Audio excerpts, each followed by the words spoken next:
नमस्कार दोस्तों, university academy YouTube channel पे आपका एक बार फिर से बहुत बहुत स्वागत है। Introduction to AI and prompt engineering में फर्स्ट यूनिट में आज हम बात करेंगे AI today where it already exist in the daily life. ये आज के टॉपिक है जो आपके सिलेबस का भी टॉपिक है।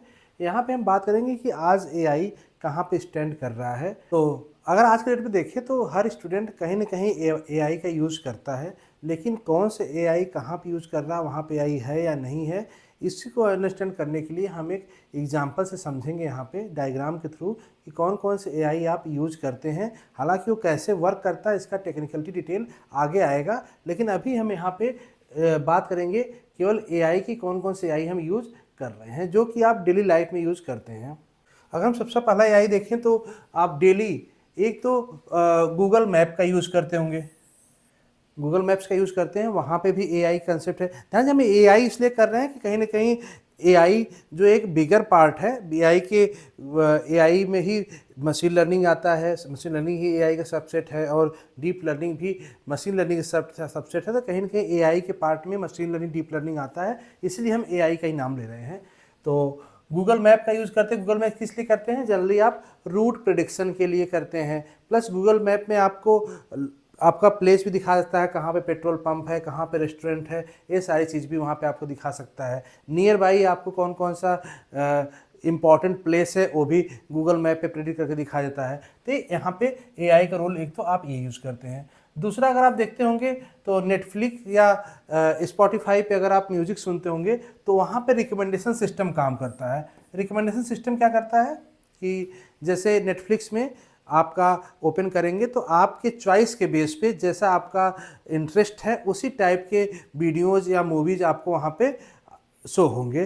तो वहाँ पे रिकमेंडेशन कैसे किया? आपके इंटरेस्ट से। आप जनरली कैसे सीखता है? जैसे अगर हम बात करें तो आप नेटफ्लिक्स पे सपोज करो कि बार बार हॉलीवुड की मूवी देखते हैं, तो वो समझ जाएगा कि ये हॉलीवुड में ही क्यों इंटरेस्ट रखता है और किस टाइप की मूवी देखते हैं। सपोज आप एक्शन मूवी देखते हैं तो मशीन समझ जाएगा कि एक्शन मूवी ही ये देखता है, तो उस हिसाब से आपको एक्शन मूवी और हॉलीवुड का ही रिकमेंडेशन में आएगा। ऐसे ही स्पॉटिफाई में भी रिकमेंड करता है। जैसे सपोज करो कि आप हमेशा नए बॉलीवुड के सॉन्ग सुनते हैं, तो बॉलीवुड के नए नए सॉन्ग अगर आप सुनते हैं तो आप कोई भी रिलीज होगा नया सॉन्ग तो वो आपको रिकमेंड करेगा। कुछ होंगे जो पुराने सॉन्ग या मिड के सॉन्ग सुनते होंगे तो उनको उस टाइप की प्रेडिक्शन करता है। तो आप कहीं ना कहीं आपको जो बार बार इनपुट देते हैं उसी वो लर्न करता है, लर्न करके आपको रिकमेंड करता है। तीसरा, गूगल फोटो आपने यूज़ किया होगा। गूगल फोटो में देखेंगे तो आपके जितने भी फोटो में, जैसे एक फोटो में 8-10 पर्सन हैं और ऐसे बहुत सारे फोटो हैं, तो फेस के बेस पे वो एक ग्रुपिंग बनाता है। इस फेस के इतने फोटो का ग्रुप है, इस फेस पे इतने फोटो ग्रुप है, जिससे आप इजीली फाइंड कर सकते हैं। किसी पर्सन को फाइंड करना है तो ग्रुपिंग समझ सकते हैं कि इस बंदे के कितने फोटो हैं आपके मोबाइल में, वो आप गूगल फोटोज तुरंत वो रिकग्नाइज करके बता देता है। मतलब फेस ग्रुपिंग का भी कंसेप्ट आता है। वॉइस असिस्टेंट, जो जनरली आप माइक का यूज़ करके आप देखिए, कहीं भी गूगल पे सर्च कीजिए, कहीं पे किसी वेबसाइट पे सर्च कीजिए या किसी एआई में सर्च कीजिए तो वहाँ पे ऑप्शन आता है माइक का। माइक से कमांड दे के भी आप वर्क करवा सकते हैं, प्रोसेस करवा सकते हैं। तो वॉइस असिस्टेंट भी एक तरह से आप देखते होंगे। अगर बैंकिंग की बात करें तो बैंकिंग में फ्रॉड डिटेक्शन के लिए यूज़ किया जा सकता है, जैसे आपको कम से कम फ्रॉड होने के चांसेस हो। तो फ्रॉड जैसे डेली लाइफ में आपके अकाउंट से पैसा विड्रॉ हो जाता है, तो वहाँ पे कई सारे टेक्निकलिटी यूज़ करते हैं बैंकिंग सिस्टम, जिससे आपको फ्रॉड कम से कम हो। तो वहाँ पे मशीन एआई का यूज़ होता है।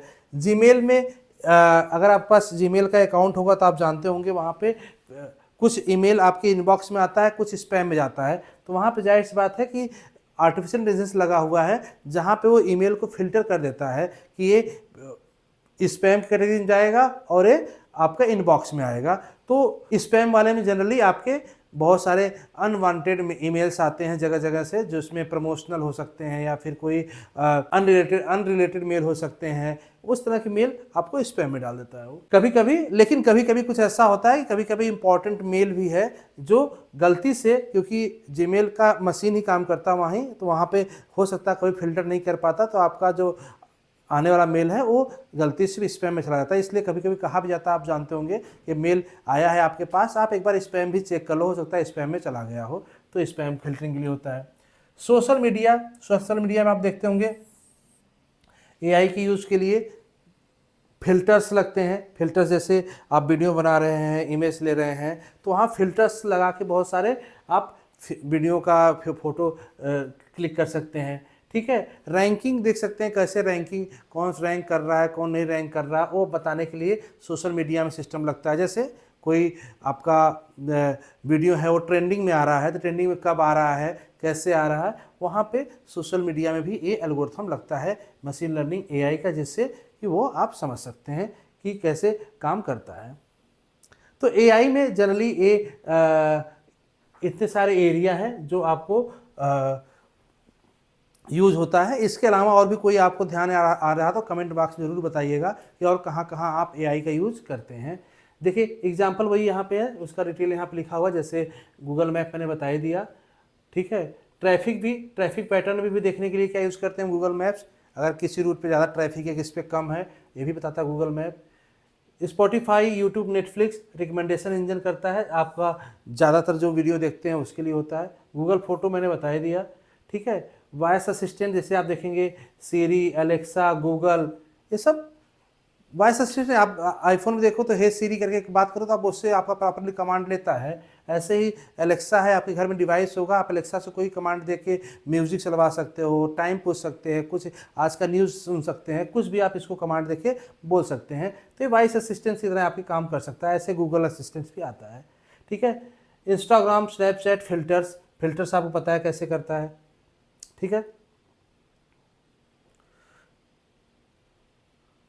जैसे computer vision detects facial landmarks in the real time में आपका वो फेशियल लैंडमार्क्स करता है।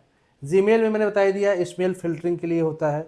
या फिर स्मार्ट कंपोज का भी आजकल ऑप्शन आ रहा है, जैसे आप चाहते हैं एआई से ही आप ईमेल लिखवा लें और उसका रिप्लाई बनवा लें, तो भी ऑप्शन आता है, आप तुरंत आप एआई से ही उस किसी मेल का रिप्लाई बनवा सकते हैं या कोई मेल कंपोज करवा सकते हैं। बैंकिंग ऐप्स में फ्रॉड डिटेक्शन के लिए मैंने बता ही दिया। ई कॉमर्स में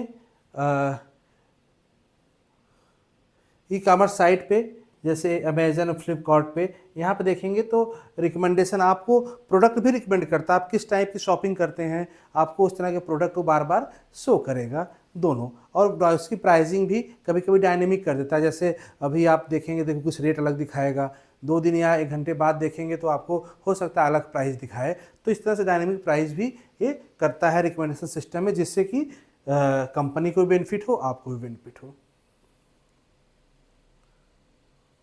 ठीक है, इसके अलावा जो एआई में अगर एआई की इंजीनियरिंग ब्रांच की बात करें तो एआई जनरली आपके हर स्ट्रीम में, आप किसी भी ब्रांच की इंजीनियरिंग पढ़ रहे होंगे वहाँ पे एआई का रोल होता ही होता है आज के डेट में। जैसे एग्जांपल के लिए अगर हम सिविल इंजीनियरिंग की बात करें, सिविल इंजीनियरिंग आपको पता है स्ट्रक्चर हेल्थ मॉनिटरिंग, जैसे कोई स्ट्रक्चर बन रहा है, कोई पुल बन रहा है, कोई ब्रिज बन रहा है, कोई बिल्डिंग्स बन रही है, तो उसका हेल्थ मॉनिटरिंग के लिए यूज़ कर सकते हैं। क्रैक डिटेक्शन के लिए यूज़ कर सकते हैं फ्रॉम इमेज, मतलब इमेज से उससे कहाँ पे क्रैक्स आ रहे हैं, कितने क्रैक्स हैं, उसका डिटेक्शन कर सकते हैं। स्मार्ट ट्रैफिक सिग्नल टाइमिंग कर सकते हैं। स्मार्ट ट्रैफिक सिग्नल जैसे आपको हो सकता है कि पीक आवर में उसकी जो टाइमिंग है वो 15 सेकेंड, 20 सेकेंड या कुछ ऐसे टाइम दिखाए।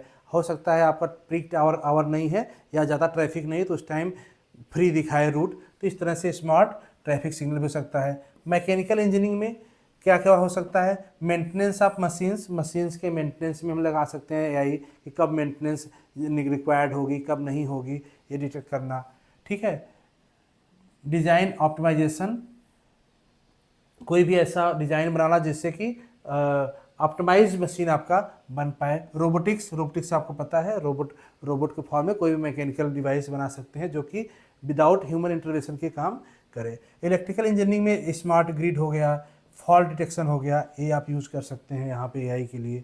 इलेक्ट्रॉनिक्स में कर सकते हैं, चिप डिज़ाइन में यूज़ कर सकते हैं, सिग्नल प्रोसेसिंग में, वीएलएसआई डिज़ाइन ऑटोमेशन में यहाँ पे यूज़ कर सकते हैं। ठीक है, अगर कंप्यूटर साइंस के बंदे हैं तो आप एआई कोड जनरेशन में कर सकते हैं। कोई कोड, किसी प्रॉब्लम का कोड जनरेट करना है तो वहाँ पे एआई की यूज़ कर सकते हैं, जैसे गिटहब को पायलट से कर सकते हैं। Compiler, cyber security, natural language interface, यहाँ भी हम यूज करते हैं कंप्यूटर साइंस में एआई का। बायोटेक्नोलॉजी में drug discovery, medical imagining, medical में कोई भी नए डिजीज़ को फाइंड करना या कोई उस क्या डिजीज़ है एक्चुअल पे आइडेंटिफाई करना, उसके लिए यूज़ कर सकते हैं। एग्रीकल्चर काफ़ी इंपॉर्टेंट पार्ट है जो कि इंडिया में यूज़ होता है, तो एआई का हम क्रॉप प्रिडिक्शन के लिए कर सकते हैं कि हमारा क्रॉप किस पोजीशन में है अभी, उसके लिए प्लस उसमें क्या उसमें कोई डिजीज़ तो नहीं लग रहा है, ये सारे चीज़ हम फॉर्म आइडेंटिफाई कर सकते हैं। ठीक है, केमिकल और टेक्सटाइल इंजीनियरिंग में हम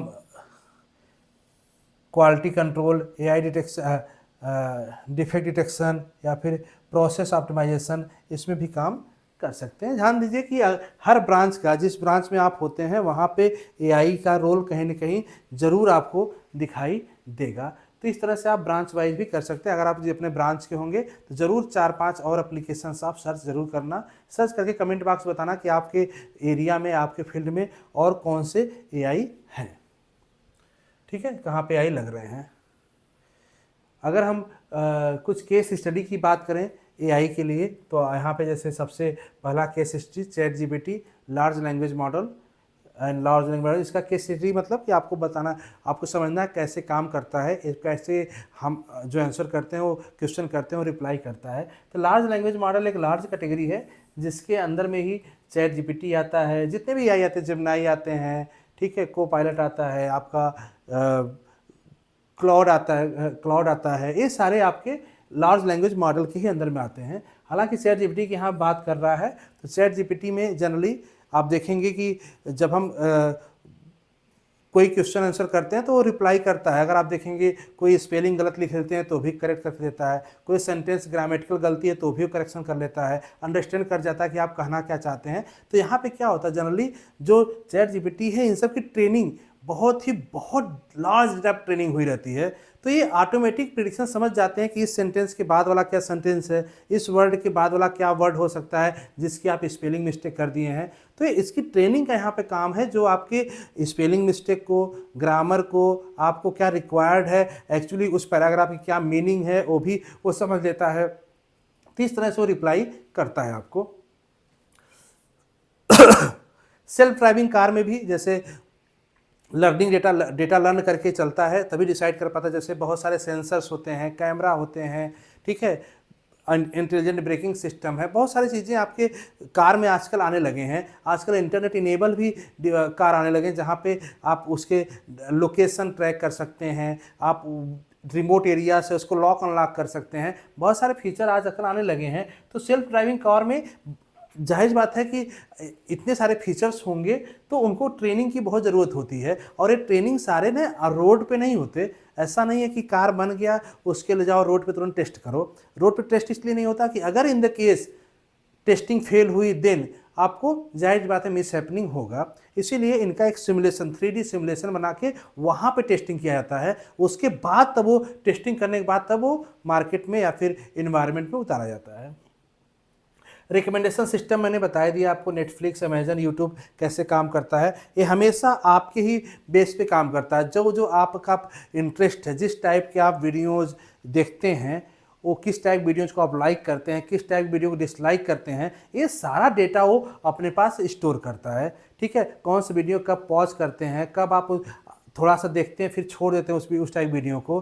ठीक है, कितने ऐसे वीडियो कौन कौन से जिसको आप पूरा वॉच करते हैं, और किस टाइम देखते हैं आप, मॉर्निंग में देखते हैं, इवनिंग देखते हैं, दोपहर कब देखते हैं, ये बहुत सारी चीज़ें हैं जो डेटा आपको ये रिकमेंडेशन सिस्टम आपका नेटफ्लिक्स, अमेजन लेता है। फिर आपको उसी हिसाब से आपको रिकमेंडेशन करेगा। यहाँ की डे भी देखता है कि सैटरडे संडे में आप किस टाइप का देखते हैं वीडियोज़ या मूवीज़ देखते हैं, और अदर डे में किस टाइप का वीडियो देखते हैं, कहाँ पे देखते हैं, तो उसी टाइप से रिकमेंडेशन देगा।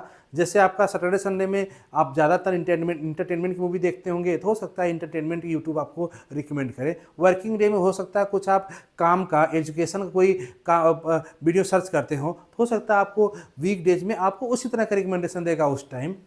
ठीक है, मेडिकल डायग्नोसिस में यहाँ पे भी जितने भी एआई का रोल होते हैं, यहाँ पे मैक्सिमम प्री ट्रेन होते हैं, सब कुछ पहले ट्रेन कर दिया जाता है उनको। जैसे एक्सरे है या फिर कोई आपका एमआरआई है, ये सारा इनको पहले से फीड कर दिया था कि हाँ ये चीज़ पॉसिबिलिटीज हो सकती हैं, पहले से फीड रहता है इनके पास। जैसे इनके पास नए किसी पर्सन का एक्सरे या एमआरआई रिपोर्ट आता है, तुरंत ये अपनी लर्निंग से समझ जाते हैं कि इसका क्या रिप्लाई करना है या क्या डिजीज़ है, इसका क्या आपका पॉसिबल इलाज हो सकता है, वो सारे चीज़ यहाँ पे बताता है। तो ये कुछ केस स्टडीज़ थे जो कि शॉर्ट में आपको मैंने बता दिया। बाकी इसके बारे में अगर आपको और कोई जानकारी हो या कुछ और पढ़ पा रहे हैं तो आप कमेंट बॉक्स में मुझे ज़रूर बताइएगा। ध्यान दीजिए, इन सब पे छोटे क्वेश्चन 2 मार्क्स के क्वेश्चन बन सकते हैं, लेकिन जो हमने ऊपर बताया इस पे क्वेश्चन लार्ज बन सकता है, जिसमें आपसे ये पूछा जा सकता है कि आप एआई में कहाँ कहाँ क्या क्या यूज करते हैं। ध्यान दीजिए, इस कंप्लीट नोट्स को अगर आप डाउनलोड करना चाहते हैं तो वीडियो डिस्क्रिप्शन नोट्स दिया गया है, वहाँ से आप डाउनलोड कर लेंगे। पीडीएफ फॉर्म में आपको मिल जाएगा, आप घर बैठ के स्टडी भी इसको कर सकते हैं। यहाँ पे केवल कंसेप्ट को अंडरस्टैंड कीजिए, ठीक है। नेक्स्ट टॉपिक हमारा आएगा machine learning concept and machine learning strategy, जिसमें टाइप्स ऑफ मशीन लर्निंग की बात करेंगे। काफ़ी इंपॉर्टेंट टॉपिक होगा ये। यहाँ पे हम एग्जाम्पल के साथ भी आपको समझाएंगे, और ये जो नेक्स्ट टॉपिक आएगा लर्निंग कंसेप्ट, ये काफ़ी इंपॉर्टेंट सेमेस्टर एग्जाम के पर्पज से, क्योंकि यहाँ से हमेशा 10 मार्क्स के क्वेश्चन पूछे जाएंगे आपसे। तो मिलते हैं नेक्स्ट लेक्चर में और बात करते हैं मशीन लर्निंग कंसेप्ट